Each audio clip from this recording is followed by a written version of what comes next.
Hi, I'm Jeff Cohn, and I'm delighted to be here today at the 90 Towncenter in the village of University Park. I'm here today with Mayor Joseph Rudess, and we are actually recording the October edition of the Mayor's Corner. Mayor, it's great to be here with you today. Well, hi, Jeff. Good to see you as well. Haven't seen you since the town hall meeting. I know, and there's been a lot taking place between the town hall meeting that you have to share with the residents of the village of University Park. So I just want to get right to the subject of the day.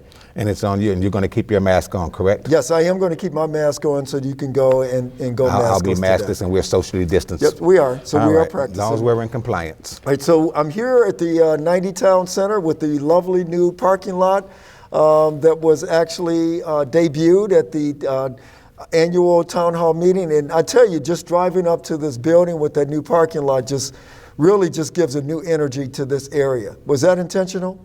Well, it's intentional and it's much needed, and it's been long overdue, and I'm very proud to say this is happening on our watch. And I want to just congratulate our village manager and our board of trustees for supporting such a project as this, because this is vitally important to the growth of our community and economic development purposes. Great. You know, Mayor, you had the annual State of the Village at the town hall meeting in September. And I wanted to give you an opportunity to share with the viewing audience a little bit about that meeting and anything that you would like for them to know as it relates to some of the things that you touched upon and policy direction for the village. Well, first of all, I'd like to say what a blessing to be your mayor. In the recent State of the Village address I shared with some of our residents at a recent town hall meeting at the village, I talked about our plans for future economic development with new commercial businesses, plans for the future with the Governor State University and others. I also talked about a challenge that our administration is taking on related to aqua water and their quality. So there were a variety of subjects that were discussed. Most of those things were very positive. And I got very positive response from what you all did in being there at the actual meeting. So. Mayor, a number of people were at that town hall meeting, but you had several dignitaries there at the meeting, and it did not go unrecognized when you had a very special guest that showed up, and Reverend Jesse Jackson that came as a surprise, I think, right? And so do you have a special relationship with him? I've had at least a 20-year plus relationship with Reverend Jackson and the family overall as well, absolutely. What a fantastic guy to have a partnership and relationship with. It was very special, and I felt honored to be there in his company, just coming to support the village in terms of some of the things that you all are doing very positively, and also with the continued struggles with aqua water. Yes. And that takes me to the next question. I understand that you were critical of aqua water in terms of their recent performance in the village over the last 15 months, and you made comments during the actual the town hall address. Would you like to say anything as it relates to some of the comments that you made? Well, the first thing, the challenge was not of our making, and we will demand environmental justice for our citizens and our residents. In many places like Flint, Michigan, people of color are struggling to achieve the kind of water quality that is presumed to exist in America. We are not a third world country where water quality puts people at risk. We have distributed a survey and asked each of you residents to let us know the progress of our survey. We will have people out distributing the survey at the aqua water facility outside of their fence. As people come in, we would ask you to take the time to grab a survey. Please fill it out. There are only 6 questions on that survey, and as you exit out of the facility, please give it to someone or drop it in the box. We'll make sure that it's distributed to you with the gloves. There will be a pin attached to the survey, and you could just drop it in the box as you exit the water pickup location. So with your cooperation, this will go a long ways in helping us bring resolve with this water situation. Thank you, Mayor. In terms of the aqua water continued struggle with them, you are continuing to work with them in terms of regular communication with them, and you spoke about that at the actual town hall meeting in September. Well, our conversation isn't basically with Aqua. We deal with the AG's office, the Attorney General's office. Okay. They're like the in-between, the go-between between ourselves and Aqua. Okay. Because there is still a current lawsuit. So to have conversations with Aqua just probably would not be the right thing to do. And we don't want to compromise anything that we might have in stake as far as litigation goes. Okay. Yes. Well, it's good to see that you continue with the struggle on that and pushing for what's best for all of the residents of the village of University Park. Well, it's important to me, as well as the people who came to the town hall meetings, specifically Congresswoman Robin Kelly, Senator Patrick Joyce, our state representative Anthony DeLuca, and Yasmin from Senator Durbin's office. You know, there's no amount of water that is suggested to be good for you. So any amount of lead ingested is completely unhealthy.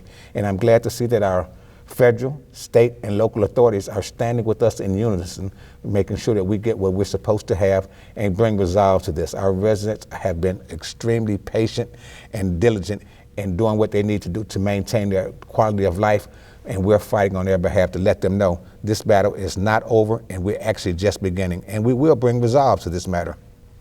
Excellent. Well, all the best to you in that. Well, thank you.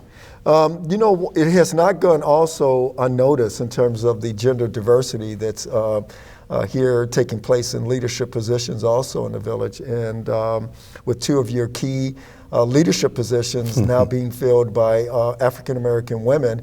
And people would like to know, was that an intentional strategy or, you know, how did that come about under your leadership? It was a board decision to bring in the village manager. Ernestine Berry Beck-Fogum brings a wealth of experience and knowledge. She brings over 50 years in public policy and public administration, and she's doing extremely well. And she works extremely well with myself and the Board of Trustees.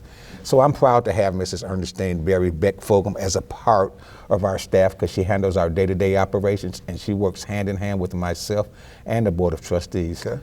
A lot of these things that are going on now could not happen without a good manager. And as a former trustee for 12 years, 3 consecutive terms, I know what's going on for real at the top. And there hasn't been that kind of movement as I was a trustee. I'm glad to see it's waited now to I'm the mayor. Okay. So we're going to move this community forward. It may be a little bit different, a little challenging. Sure. But it's a worthwhile, and it's a vision down the line that will fulfill the needs and residents for all of our residents. Excellent. And what about the police chief? Oh my goodness. We've got the first African-American chief of police, Chief Deborah Wilson, and I'm proud as well to be the mayor that gave that inauguration and swearing in to Chief Wilson. So we do have key components, strong African-American women leading the way in our village of University Park. And by the way, not just to mention those two that work here in the village of University Park, we might as well mention Dr. Cheryl Green, our new African-American president at Governor State University. Proud to have her aboard. And we've already joined at the hips, because it's not, in politics and in local government, it's not always about what you know. It's about building relationships, long-lasting relationships that in the long run will provide the fruits and benefits for the residents. Excellent. And I've noticed also, not only in those 2 positions, but you also have other excellent African-American women working with you, very closely with you in every aspect of what you're doing. Even in terms of the production of the show and your daily operations. So it's really nice to see that gender diversity. Well, you know what? Let me just stop and just say one more thing. There's a person I must give special thanks to, and that's my executive liaison and also the village collector, Miss Claudia Webb. If she wasn't who she was and able to adapt and adjust, I don't know how a lot of these things can take place. Because if you ever get an opportunity to sit and talk with her, she keeps my calendar full. I don't look at my calendar, I just contact Ms. Webb, and she keeps everything in marching orders. So I want to say great thanks to Mrs. Webb, because without all of this, she's the key component that makes it work for me. Good. Absolutely. She's keeping you busy. She's keeping me extremely busy. And you know, I like being busy. Okay, well, she's doing a good job at that. So thank you. You know, it's exciting also to see the Mayor's Office of Special Events actually unfolding and actually having significant results. Can you share a brief history of how, you know, the Mayor's Office of Special Events came to be? Well, prior, when I was a trustee, my predecessor had another group, and there was the Human Service and Special Events Committee. But I'm a little bit different, and I'm a little visionary, so we decided to change the name, and the board gave me the opportunity through legislation to change the name to the Mayor's Office of Special Events. A group of 65 to 70% ladies and the rest guys who are volunteers who give their due diligence to ensure that there are decent activities in the village of University Park. Unfortunately, due to this time, we don't have a park and recreation or a park district, but those ladies give their all. You think it's their regular job. And I want to commend my wife because she's taken a lot of heat. They said, well, why is the mayor's wife the chair of the Mayor's Office of Special Events? Well, you know what? When a person wants to volunteer and give their all, and I know I can trust Linda, and she does an extremely good job because her passion for this community beats as well as my heart does. So she understands it, and she's able, and she has a good working crew with her. I don't want to go off to name them because if I forget one of them, I'm in a world full of trouble. But you know, they're responsible for our car show, which was a fantastic. Yeah, how was that? Oh, Jeff, I heard it was just, I mean, over 207 cars for our first time car show. Food, vendors, trucks, and everything. It was an opportunity for people to start having more activities in their community, getting to know each other. And as the future goes on, and as we slowly but surely get rid of this COVID, then there'll be a lot more activities going on. That's outstanding. You know, so they're doing a fantastic job. Again, these ladies volunteer. But the way they volunteer, you would think that it's their regular job. Wow. You know, and now that I mention it, we've got a great event coming up for Halloween. Okay. We're going to do a trunk of treats here in the beautifully new paved parking lot here at 90 Towncenter. When what's the process is, the people who are going to be distributing the candy are going to have their trunks open, socially distanced. They're going to be pre-packaged. They're going to have gloves on, and the children will be able to come along and grab a bag of candy and treats, move right along, and then what happens right after that? They're going to go to a free drive-in movie right here at the 90 Towncenter. It's going to be some haunted movie, some scary movie. Not too scary, but scary enough. But it's going to bring a family, and this is going to be our last drive-in of the year. Okay. And Halloween is on a Saturday this year. Yep. So please come out and join us. It's free. It's no charge whatsoever. It's the safest place in town to trick and treat. Again, free, no charge whatsoever. Get here as soon as you possibly can, because I anticipate that this will be kind of a sold out. We are limited to 81 cars, if I'm not mistaken, according to our chief of police. I mean, our fire chief, which keeps up with the corona and the statistics and the mannerism on which things should be conducted. So I think it's 81 cars. So don't be late, because you might not be get in. And it's going to be a fun-filled night. So it's first come, first serve. First come, first serve. Okay. Bring your kids, bring your treats. It's going to have a very nice evening in University Park. Excellent, good. Any other success stories that you'd like to share that the Mayor's Office of Special Events has done, or? I mean, if you go over the history of it since the inception of it, we've at least fed, working in partnership with Faith Movers and First Baptist Church. We've distributed over 10,000 households of food over the summertime. We know during this COVID, people are furloughed and people just don't have access. Unemployment rates were extremely high. So we've partnered with our local partners. Okay. And we've distributed food on several occasions. There have been pop-ups here and there, and you know, it's good to, it's very rewarding to see those things go on. Good. And if I'm not mistaken, there's one that's going to be popping up on this upcoming Saturday. What is the date? It is October the 17th. There'll be a pop-up. Regal Farm, so at Regal Farm, yeah, there'll be a pop-up. You've been talking about that. This Saturday the 17th at Regal Farm. Excellent. So there's a lot of activity going on here in the community. Right. Excellent. Beautiful. Good. So Regal Farm is actually going to be ready for it? There's going to be some activity, yeah. Okay. There's a pop-up food drive. Okay, yeah, excellent. So residents can pop up. The volunteers will be out there, pop up their trunk, get their goods, and keep on moving. Excellent. Good. I'm glad to hear that. So, Mayor, there's a lot going on in the village. And, you know, in addition to all of the special events, you also have new businesses right here in the town center. I do. With this new parking lot. Now, I understand that people are knocking on the door and begging to get space here. Yeah, you know, it's funny how things work. For some reason, there was some YouTube video that was shown nationwide all over the place, and I don't know what the purpose of it was. But since that video was shown, we've had a huge amount of phone calls inquiring about rental space. So that is very, very good. And you know what? Just a small change brings an increased activity, and this is going to be a place where residents can come get a sandwich, get a food, get new, there's going to be a new CBD store open up in the town center, a cigar shop where you can buy fresh cigars. There's a barber shop that's under construction in the town center. American Dental Smiles is expanding. A couple of different open spaces. Right here at 100 Town Center, where the grocery store sat dormant for years and years and years, is under construction right now. It's Avalachia Alkaline Water Distribution Center and retail store.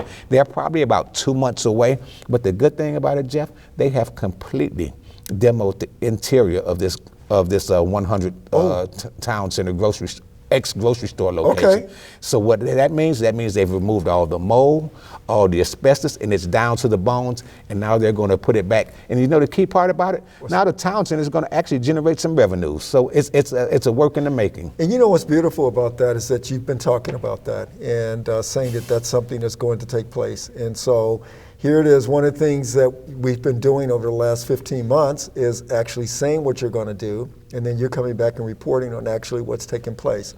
Well, you know what? My dad told me before he passed, and not just before he passed, as a little boy growing up, he said, son, you might not have a lot of things that you may want, but it's one thing that you have control over. That's being an honorable man of your word. And now that he's gone, it even means more to me. So I don't really put things out my mouth that are impossible to do. And even when I campaign these pledges about getting these streets resurfaced and working on economic development and bringing in public safety and working on new squad cars and getting these dead trees down and getting these outage of the lights replaced, it's all going. And matter of fact, we're going to be getting the railroad crossing, which has been an encumbrance at Governor's Highway for many, many years. That will be completed by November of 2020 of this season. And it's, if I'm not mistaken, the bid opening for Farmview Road. The resurfacing project will be open this Friday, and it is our intention to ensure that before this construction season ends, that Farmview Road will be resurfaced. So there's a work in the there's a working process, and trust the process. And also, unfortunately, it was my goal to get Abbott Lane done, but due to the nature and the damage of Abbott and Amherst Lane, unfortunately, we are unable to get that project completed this year. But it is on the books for next year. You know, Abbott is one of those streets that has sat dormant for a long time, and it used to flood a lot. So there was initially a lot more damage underneath the surface than that we thought. So after the engineer's evaluation, it was over $1 million to get completely reconstruction. But don't fret. It's on the books, and we will get that done. I will keep my word to the residents, because that's all I have. So it's going to be an exciting show in December then, in January, and to come back and have some beautiful footage of that, of the completion of those things, and have a great conversation. And Halloween, and right after Halloween, there's going to be a Veterans Day celebration at our Veterans Memorial, working in partnership with the Veterans Committee and the Mayor's Office of Special Events. There may be some food giveaways during the season, and I'm working more on prepared meals to give out to the residents if there's going to be an opportunity, instead of just the old traditional take a turkey and go. You know, I'm just working on some things. Not a promise, but there's something in my heart, so we're working on that, okay? Beautiful, good. Yeah. Well, let's stay on this track of talking about the success in terms of economic development, because the industrial park at I-57 and Cicero Avenue, there's been some notable successes there as well. Well, you know, Jeff, when I was a trustee, I realized even then that the ingress and egress off of any major interchange has the greatest potential of all for economic growth and development. So our industrial park is actually now taking advantage of the ingress and egress off of I-57. And if you look at the state's numbers, Eastern Will County is the fastest growing county in the state of Illinois. And you know what? I'm proud to be the mayor of that village in Eastern Will County. And I'm also proud to say that I'm the mayor of 2 counties, a privilege that most people can't say, Will and Cook counties. So what Amazon has done, Jeff, it is driving industry. Right now, I'm just not at liberty to say, but there are great new things going to be coming to University Park. And that Cicero corridor is going to be a fantastic opportunity, and people don't understand. Well, maybe people don't understand or do understand, but just for the record, the Cicero corridor is the front door to the proposed third airport, which will be a cargo airport. Okay. Yeah, and we've got a brand new lighting project working on Cicero now. If you're driving down north or south on Cicero, you'll see a bunch of spotted, the little utility flags out there. Well, we've got a lighting program, so when you leave Cicero in the Richardson Park part, and you get to University Park and see our new lighting, no knock on my friends and my colleagues from Richardson, Mayor Rick, but it's going to look dark compared to what we've got coming on Cicero, and I'm proud to say that. Yeah. Well, you know what? We're going to have to make sure that Cicero is bright all the way from University Park all the way to Olympia Fields. Yeah, you know, economic development is the key, and it brings social justice to us, because with economic development and retail and that cash register continuously ringing, it's going to drive taxes down. That's the whole intention, and deliver services back to our residents. And boy, not just alone do I want to deliver services. If they give me the opportunity, I want to deliver that rebate check back to them. That's much deserved.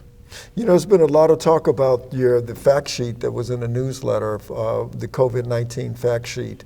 And that's an additional service that you all are providing. You talked about the pop-up food services, but what's the COVID-19 fact sheet that was in the newsletter? That COVID-19 fact sheet that was in the newsletter is a very good piece of information. It comes directly from the CDC. It comes from the Illinois Department of Public Health, and it's a guideline. It basically explains to people what COVID-19 is, what precautions should be taken, and what are some of the symptoms. So if you still have your newsletter, pull that section out. It's vitally important. It's great information on there, factual information. Our fire chief does a fantastic job. Our publicists and everybody, we work extremely hard to get the facts to the people. Anything that we can do to provide something, assurance and things that we're going in the right direction, we're going to give it to them. Good. Transparent as possible. And since we're speaking of COVID-19, today is I forgot the day, but it's Thursday, 2 days before the food drive giveaway.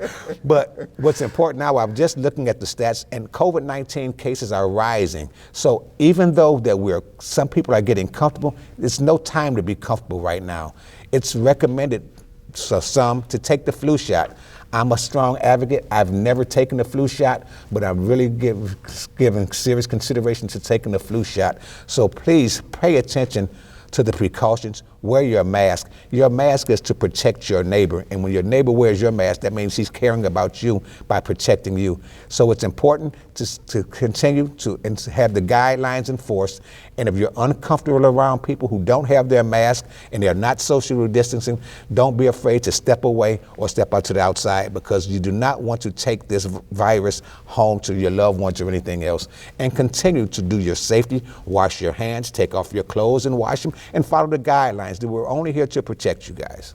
Good. Yeah. So with the fact sheets and the pop-up food banks, is there anything else that you would like to let the viewing audience know that you all are working on as it relates to the response to COVID-19? Well, you know, I haven't had an opportunity to sit with my fire chief, but I know as the seasons are changing and we're going to be turning the clock back, that I'm going to ask everyone to take this precaution out to ensure that your smoke detector in your house is working, and your carbon monoxide detector. Work on an escape plan. It's better to have a plan for your home and not to use it than not to have a plan and need it. So that's vitally important. You know, this is the season when most fires are happening. So I'm just, as your mayor, I just want to be conscientious and give you every precaution that I'm aware of. Good. Yeah. Good. And finally, Mayor, you know, one of the things that was very important was the actual, and gained some conversation, was a 50-50 sidewalk replacement program. Could you let the viewing audience know, you know, who are interested in just a little bit more information about that? Well, if you want more information on the 50-50 sidewalk plan, it's a partnership with the Village of University Park. Any homeowners, please call our village manager, Ernestine Berry Beck-Fulgham, at 708-534-6451, and she can give you all the detailed information about the 50-50 shared sidewalk plan. And how to apply for it. Yeah, and how to apply for it, absolutely. Good, good, good. And there's been a lot of resurfacing projects and also cleanup efforts. And as we wrap up, you've been talking about that pretty consistently in terms of some of the abandoned homes that's being addressed now, and also the resurfacing, which you've already talked about. And I just want to give you one final opportunity if there's anything else that comes to mind as it relates to those particular areas. Well, if there are any of our residents who unfortunately have to live right now next to a home that's abandoned or boarded up, and if there are strange activities or anything going on, don't hesitate to pick up the phone and call. We're aggressively attacking the boarded up and abandoned homes. And there's one particular project down on Cityscape that it's on my hit list that it has to be eliminated or it has to be redeveloped. So don't let it think that these things are being ignored. Again, trust the process. These things are not being neglected, and we are here working on behalf of you, the residents, because I consider myself as the chief servant of you, the people, as I'm honored to be your mayor through good, bad, and bitter times. So I'm going to hang in there with you guys, and I ask you guys to continuously stand with me because we're moving in the right direction. Positive, motivating force within the village of University Park. And on that note, Mayor, I mean, there's nothing else that can be said. As a positive servant for this community. That concludes the October edition of the Mayor's Corner, and it's been an honor to be here with you. Thank you all very much today for being with us today. It's been a great honor to be here giving this report with the mayor on the excellent activities and developments taking place in the village of University Park. There's one thing, Jeff, I must mention. All right. For those of you guys who don't know, there's an election coming up, a vitally important election coming up.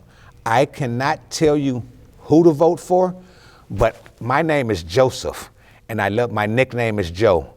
I can't tell you who to vote for, but me, I love Joe, as in myself.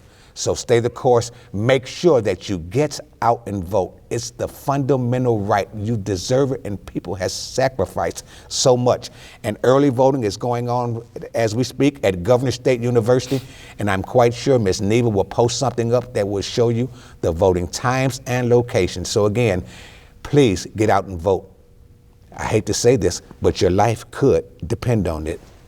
Thank you so much from the Mayor's Corner, Mayor Rudez. Again, it's an honor and a pleasure to serve you, the great people of the village of University Park. Thank you. Have a nice one.